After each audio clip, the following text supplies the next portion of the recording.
What is an LLC and how does it work? In this video, we're going to talk about what it is, what are the differences, how it should be held specifically. And for those of you that are sole proprietors out there, boy, you better stay tuned. You are going to change your mind and get out of sole proprietor land today.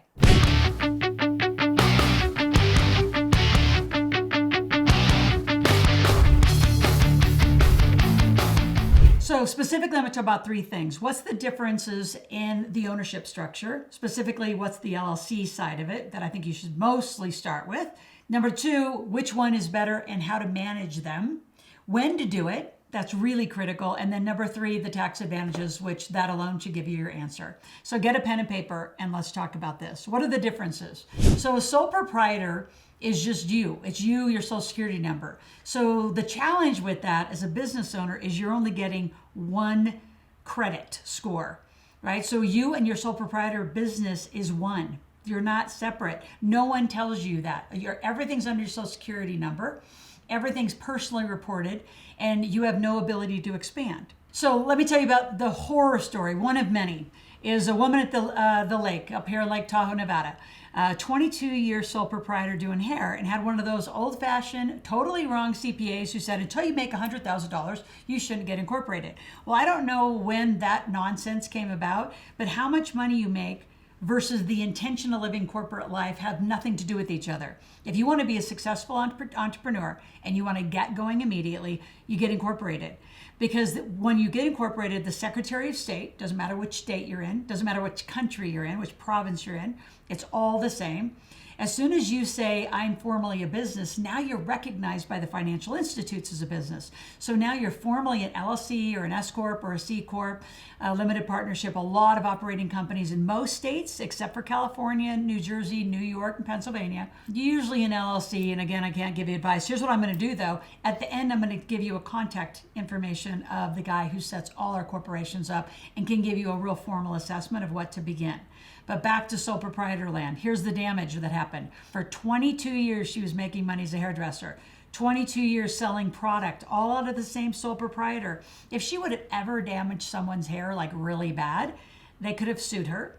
They could have taken her home. They could have taken her husband's income, her husband's 401k, all of it. So an entity provides you that line of protection that if you do something, and I can tell you when you work with a human, any humans, it is your highest liability, because I don't care what it is, from camera shooting to wealth to health to hair to makeup, face. Oh my gosh, anestheticians that are sole proprietors drive me crazy. You're touching someone's face, you're putting some application, or like a lot of them do dermabrasion and they actually blister somebody's face. They could sue you for that. So anytime you're dealing with a human, you want to put that line of protection between your personal assets, your home, your vehicles, your family, to the thing you're going to do. So it's just straight up. It's an intention, not an amount of income. I don't know where that came about, but let's just dispel that right away. The problem for her is after 22 years, she didn't have any better credit.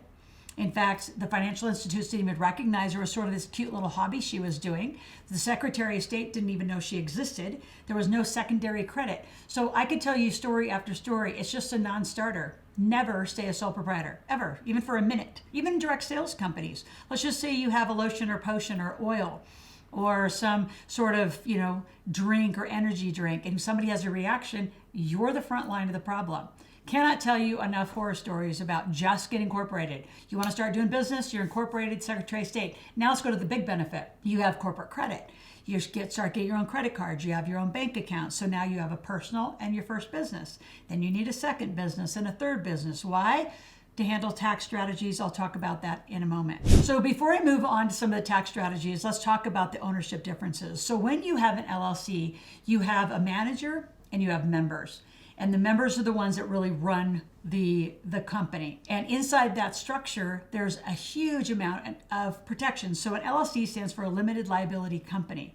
So it protects you against any litigation. So if anything happens and someone sues you, they can only take the contents and the assets of that company, or even, put up a lien against them. The other benefits are you get, again, your own corporate credit. You get your own P&L and balance sheet. which is significant.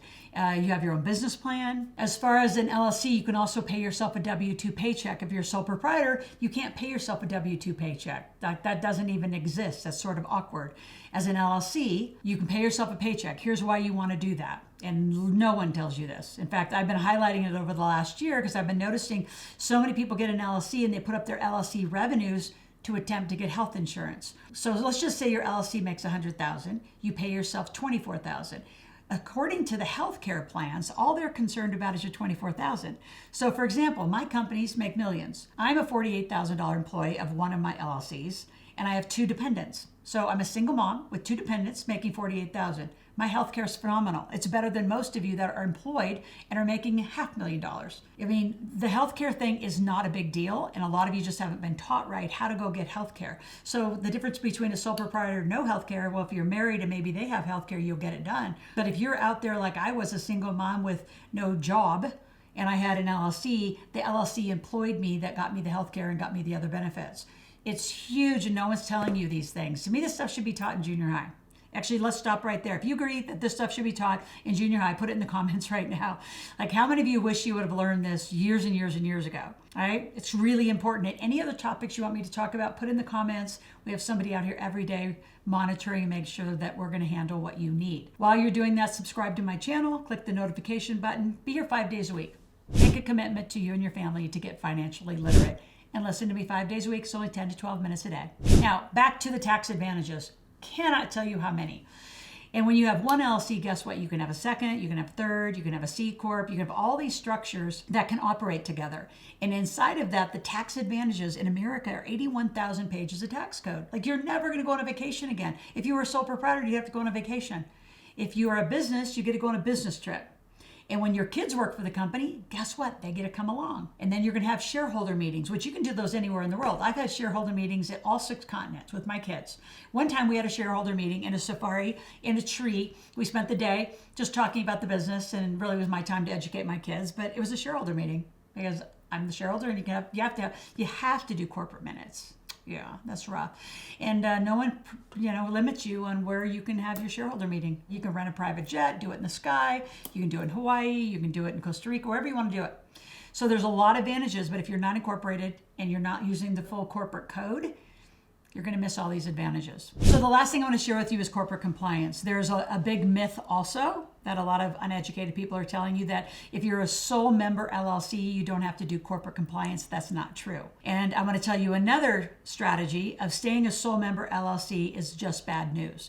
Your trust or another company should own part of it. You should have always 2 owners inside your LLC. Now, that's a little more sophisticated, and when we talk to you privately, we can explain that more. But if any of you went through any litigation, any sort of issues, and you're a sole member, depending on your state, they can penetrate through parts of it to come to you. So have at least one of the members be your trust. And then you could be the other member, but at least you're 2. It's high protection for you and probate. And if you've missed some of my videos on trust and the necessary need for a trust, go put it in the search bar and go look for those, listen to those. That'll get you caught up on that content and why that's so critical. So make sure you do corporate compliance. You do have shareholder meetings. You do have compliance meetings. If you pay yourself, you actually going to sign a resolution that you agreed to pay yourself a certain W-2 paycheck. And then with that paycheck, you've agreed that the company can pay for your health care. I have a huge health care plan. When you actually do this right, you can have, acupuncture, massage, your facials, your hair, all this stuff can be part of your health care plan.